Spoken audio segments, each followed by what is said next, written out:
خداوند یسوع المسیح ہمارے منجی یشوع مشیخ کے عظیم جلیل اور قدوس نام میں آپ سب کی سلامتی ہو۔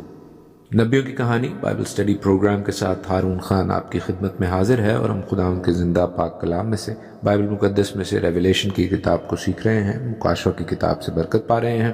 آج اس کے 14 چیپٹر سے ہم سیکھنا جاری رکھیں گے۔ ریویلیشن چیپٹر 14 پروگرام نمبر 4 خداوند کے پاک کلام میں سے برکت پانے کا، اپنی روحانی اور علمی ترقی کرنے کا سلسلہ جاری ہے عزیزو، اور دنیاوی ملکی حالات جہاں جہاں ہم موجود ہیں اس کے حوالے سے بھی ہم کلام مقدس میں سے، بائبل میں سے اپنی رہبری اور رہنمائی حاصل کرتے رہیں گے۔ خداوند سے آپ سبوں کے لیے برکت کی اور سلامتی کی دعا، خداوند کے خوف میں بڑھنے کی دعا، تاکہ ہم دنیاوی خوف سے آزاد ہو کر خداوند کے پیار، خداوند کے خوف، خداوند کی محبت میں آگے بڑھنے والے اور خداوند کے نام کو، اس کے کلام کو عزت اور جلال دینے والے ہوں۔ ہماری زندگیاں خداوند یسوع المسیح یہوشع مشیخ کے نور کو دکھانے والی اور اس روشنی کو دوسروں میں بانٹنے والی ہوں۔ کرونا اور دوسری بیماریوں کی وجہ سے جو ڈوم اور گلوم اور جو ملکی حالات اور انٹرنیشنل حالات ہیں، عزیزو یاد رہے کہ کلام خدا ہمیں یہ بتاتا ہے کہ اینڈ ٹائمز، آخری ایام جن کے ہم ابھی سٹارٹ میں ہیں، ابھی آغاز میں ہیں، they will be far worse than this، وہ اس سے کہیں زیادہ خراب ہوں گے۔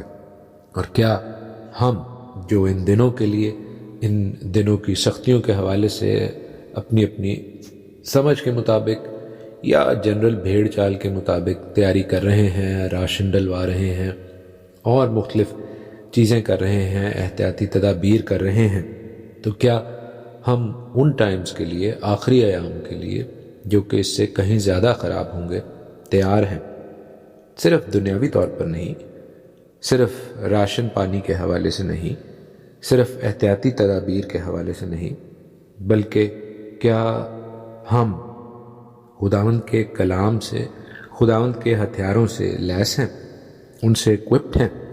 Because after the end Times, آخری ایام کے بعد ایک وہ زندگی شروع ہونے والی ہے جو ایور لاسٹنگ ہوگی۔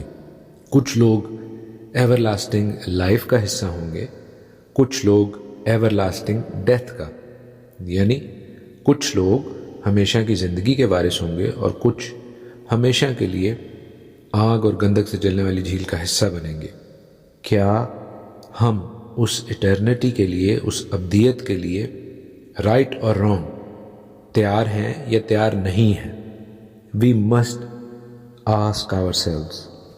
اس تھوڑی اور مختصر زندگی کے لیے اگر ہم اتنی ایفرٹ، جد و جہد، تیاریاں کر سکتے ہیں، تو کیا ہمیشہ کی زندگی کے لیے، ابدیت کے لیے، ایٹرنٹی کے لیے ہمیں کہیں زیادہ ایفرٹس، جد و جہد، کوششیں نہیں کرنی چاہیے؟ کیا ہم خداوند کے کلام سے، وہ خداوند جو تمام کائنات کا، ازل سے ابد تک کا وارث، مالک، آقا ہے، اس کے کلام کی سمجھ نہیں رکھنی چاہیے؟ اس کی باتوں کے شنوا نہیں ہونا چاہیے؟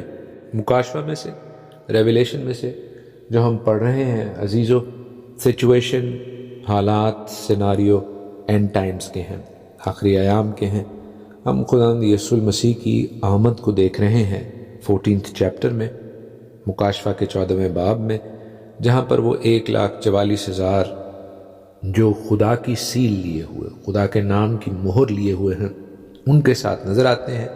ان کے حوالے سے ہم ان کے 7 ایٹریبیوٹس پر غور کر رہے تھے۔ گزشتہ پروگرام نے ہم نے اس بات پر غور کیا، 7واں اور آخری ایٹریبیوٹ جو بے عیب ہونے کا ہے عزیزو، اس کے حوالے سے میں نے آپ کو پہلے بھی بتایا، ایک باقاعدہ سیریز بھی کر چکا ہوں، ویڈیو بھی، آڈیو بھی، جو عیبوں کے حوالے سے ہے، اور خداوند کے کلام میں عیب واضح طور پر لکھے ہیں۔ بہت سے لوگ کہتے ہیں کہ یہ ایبسٹریکٹ بات ہے، but it is clearly defined, یہ واضح طور پر لکھے ہیں کون سے عیب نہیں ہونے چاہیے۔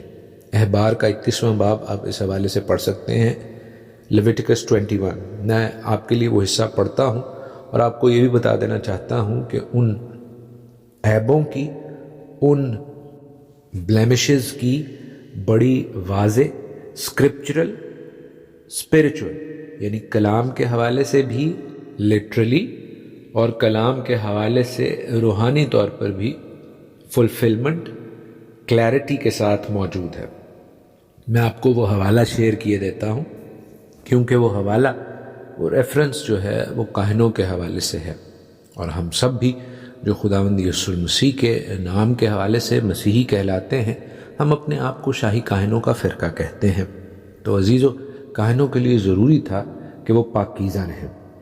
بڑے واضح طور پر ان کے حوالے سے لکھا گیا ہے اس باب میں، جس کو آپ پڑھ سکتے ہیں، کہ وہ کون کون سی باتوں پر عمل کریں، کیونکہ ان کے لیے لکھا ہے مثال کے طور پر کہ وہ کنواری عورت سے بیاہ کریں، جو بیوہ یا مطلقہ ہو ان سے بیاہ نہ کریں۔ اور بھی کئی باتیں لکھی ہوئی ہیں ان کے حوالے سے، لیکن میں آپ کے لیے ان عیبوں کو واضح طور پر پڑھ دیتا ہوں جو کہ اس باب کی 16ویں آیت سے، چیپٹر 21 کی ورس 16 سے لکھے ہیں کہ خداوند نے موسیٰ سے کہا کہ ہارون سے کہہ دے کہ تیری نسل میں پشت در پشت اگر کوئی کسی طرح کا عیب رکھتا ہو تو وہ اپنے خدا کی غذا گزراننے کو نزدیک نہ آئے۔ خواہ کوئی ہو جس میں عیب ہو وہ نزدیک نہ آئے، خواہ وہ اندھا ہو یا لنگڑا، نہ چپٹا ہو یا زائد الاعضاء، یا اس کا پاؤں ٹوٹا ہو یا ہاتھ ٹوٹا ہو، یا وہ کبڑا یا بونا ہو، یا اس کی آنکھ میں کچھ نقص ہو، یا کھجلی برا ہو، یا اس کے پپڑیاں ہوں، یا اس کے خسائے پچکے ہوں۔ آمین۔ عزیزو، یہ 12 عیب ہیں، 12 بلیمشز ہیں جو بڑے واضح طور پر لکھے ہیں، اور یاد رہے کہ یہ اندھا پن صرف آنکھوں کا اندھا پن نہیں ہے، یہ کلام کے حوالے سے نہ جاننا ہے۔ اسی طرح اور بھی جو چیزیں ہیں، مثال کے طور پر زائد الاعضاء ہونا، سپرفلس ہونا، یعنی وہ کلام میں بڑھانے کے حوالے سے ہے۔ ان عیبوں کی، ان بلیمشز کی بڑی ڈیٹیلڈ سٹڈی ہے، اور اگر کوئی چاہے تو میں اس کے ساتھ ذاتی طور پر شیئر کر سکتا ہوں جس نے پہلے نہ سنا ہو۔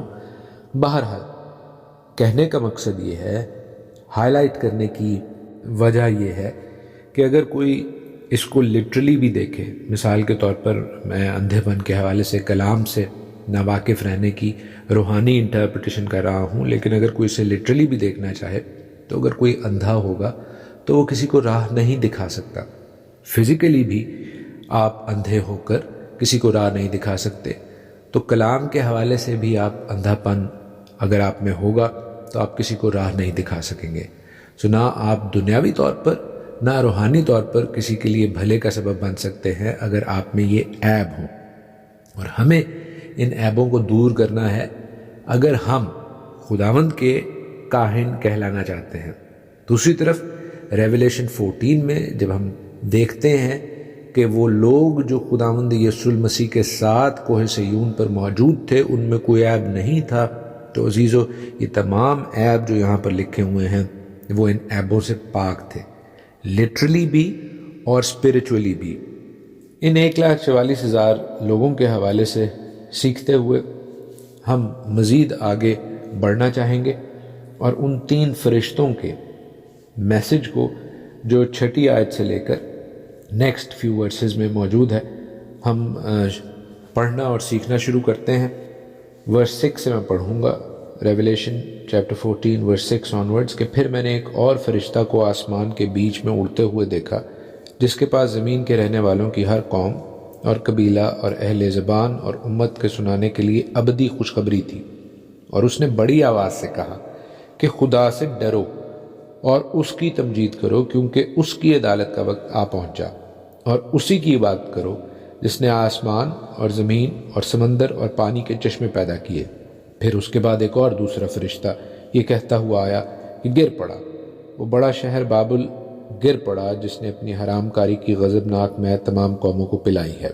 پھر ان کے بعد ایک اور تیسرے فرشتے نے آ کر بڑی آواز سے کہا کہ جو کوئی اس حیوان اور اس کے بت کی پرستش کرے اور اپنے ماتھے پر یا اپنے ہاتھ پر اس کی چھاپ لے لے، وہ خدا کے قہر کی اس خالص مے کو پیے گا جو اس کے غضب کے پیالے میں بھری گئی ہے، اور پاک فرشتوں کے سامنے اور برا کے سامنے آگ اور گندک کے عذاب میں مبتلا ہوگا، اور ان کے عذاب کا دھواں عبدالآباد اٹھتا رہے گا، اور جو اس حیوان اور اس کے بت کی پرستش کرتے ہیں اور جو اس کے نام کی چھاپ لیتے ہیں ان کو رات دن چین نہ ملے گا۔ مقدسوں یعنی خدا کے حکموں پر عمل کرنے والوں اور یسوع پر ایمان رکھنے والوں کے صبر کا یہی موقع ہے۔ پھر میں نے آسمان میں سے یہ آواز آتی سنی کہ لکھ، مبارک ہیں وہ مردے جو اب خداوند میں مرتے ہیں۔ روح فرماتا ہے بے شک کیونکہ وہ اپنی محنتوں سے آرام پائیں گے اور ان کے اعمال ان کے ساتھ ساتھ ہوتے ہیں۔ آمین۔ یہ پیسج، یہ حوالہ پیکٹ ہے عزیزو خداوند کے کلام کے مکاشفات سے، بھیدوں سے، فیوچر ٹائمز کے ان ایونٹس سے، ان واقعات سے جو ہمارے سامنے انفولڈ ہونے والے ہیں۔ یہ بات ذہن میں رہے کہ خداوند یسوع المسیح کی آمد، اس کے ساتھ 1,44,000 اس کے لوگوں کا ظہور، this is the peak of end times. لیکن وہ کانٹیکسٹ سیٹ کرنے کے بعد اس کے آس پاس کے سیناریوز کو مقدس یوحنا رسول ایکسپلین کر رہے ہیں، اور ان میں ایک بات بڑی اہم ہے، اور وہ یہ ہے کہ جو اس حیوان کا اور اس کے بت کا پیروکار ہے، ان کی چھاپ اپنے اوپر لے چکا ہے، وہ irreversible پروسیس کا شکار ہو چکا ہے۔ یعنی توبہ کا دروازہ جو اب تک اور آنے والے کچھ دنوں، مہینوں، سالوں تک کھلا ہے، وہ ان لوگوں کے لیے بند ہو جائے گا۔ It is a very significant thing. دیکھیں خدا ان کا کلام کیا کہہ رہا ہے کہ جو ایسی چھاپ جو مخالف مسیح کی، جو حیوان کی، اس کے بت کی ہیں، وہ اپنے اوپر لے لے گا، وہ خدا کے قہر کی اس خالص مے کو پیے گا جو اس کے غضب کے پیالے میں بھری گئی ہے، اور وہ برہ کے سامنے، فرشتوں کے سامنے۔ سو وی سی وٹنسز، وی سی گواہان، ان کے سامنے برہ یعنی خداوند یسوع المسیح، فرشتگان، مشیاخ کے جو میسنجرز ہیں، ان کے سامنے آگ اور گندک کے عذاب میں مبتلا ہوگا۔ They will not have a chance to repent. So before you are forced or you voluntarily agree to take the mark of the beast, think about the consequences. نتائج کے حوالے سے ہوشیار رہیں اگر ہم اس پوزیشن میں پڑتے ہیں، کیونکہ یاد رہیں کہ اگر آپ اس پوزیشن میں پڑھ کر اپنی کچھ چند روزہ زندگی کو قربان کر دیتے ہیں تو پھر ابدیت میں خداوند کے حضور آپ کے لیے بلیسنگ ہے، برکات ہیں، اور اس کی ابدی زندگی ہے، ایور لاسٹنگ لائف ہے۔ اسی لیے ان آیات کے بعد ان سچویشنز کو، ان حالات اور واقعات کو، خداوند کے عذاب کو بتانے کے بعد یہ بتایا گیا ہے کہ جو مقدسین ہیں، جو سینٹس ہیں، جو خدا کے حکموں پر عمل کرتے ہیں، کیا لکھا ہے کہ خدا کی آواز کو سنتے ہیں، صرف کلام کو کانوں سے سنتے ہیں؟ نہیں، بلکہ یسوع مسیح پر ایمان رکھنے کے علاوہ وہ خدا باپ کے حکموں پر عمل بھی کرتے ہیں۔ they will have to persevere، انہیں صبر کرنا پڑے گا۔ کیوں صبر کرنا پڑے گا؟ کیوں برداشت کرنی پڑے گی؟ کیونکہ ان کے لیے مشکلات ہوں گی، ان کے لیے آسان راستہ نہیں ہوگا۔ اور ساتھ ہی لکھا ہے کہ وہ مردے جو اب سے خداوند میں مرتے ہیں مبارک ہیں۔ کیوں؟ کیونکہ بیشتر لوگ جو پرسیویئر کریں گے، جو صبر کریں گے، خداوند کے حکموں پر عمل کریں گے، یسوع پر ایمان رکھیں گے، they will have to give up their lives، ان کی جانیں بھی جائیں گی، جو کہ ایک افسوسناک امر ہے in the context of this life۔ بے شک وہ اپنی جانوں سے ہاتھ دھو بیٹھیں گے، لیکن اس عارضی فانی زندگی میں، ایور لاسٹنگ لائف میں، ابدی زندگی میں، خداوند کے حضور سے ان کے لیے بلیسنگ اور خداوند کی فیلوشپ اور خداوند کی کتاب حیات کا وعدہ ہے، اختیار کا وعدہ ہے۔ لیکن ہم دیکھتے ہیں کہ بتھیرے لوگ جب مصیبت پڑتی ہے یا کوئی لالچ ملتی ہے یا پرسنل گین ہوتا ہے، ذاتی مفاد ہوتا ہے، تو خداوند کے کلام سے پھر جاتے ہیں، پھر رہے ہیں اور پھریں گے بھی۔ کئی دفعہ یہ سچویشن اس وجہ سے بھی ہوگی کہ اپنی جان کو بچانے کے لیے، اپنے عزیزوں کی جان کو بچانے کے لیے they will succumb to pressure، وہ شیطان ابلیس کے پریشر میں آ جائیں گے، لیکن عزیزو یہی وقت ہے کلام مقدس کے مطابق مقدسوں کے صبر کا۔ یہی وہ آگ ہے جو آپ کو کندن بھی بنا سکتی ہے اور آپ کو جلا کر راکھ بھی کر سکتی ہے۔ ہم خدا ان کے کلام کی ان گہری عمیق خوبصورت باتوں سے برکت پاتے جائیں گے۔ آج کے لیے اتنا ہی۔ خداوند آپ کو اپنے پاک کلام سے، آج کے پروگرام سے بہت برکت بخشیں۔ خداوند آپ سبوں کے ساتھ ہوں، آمین۔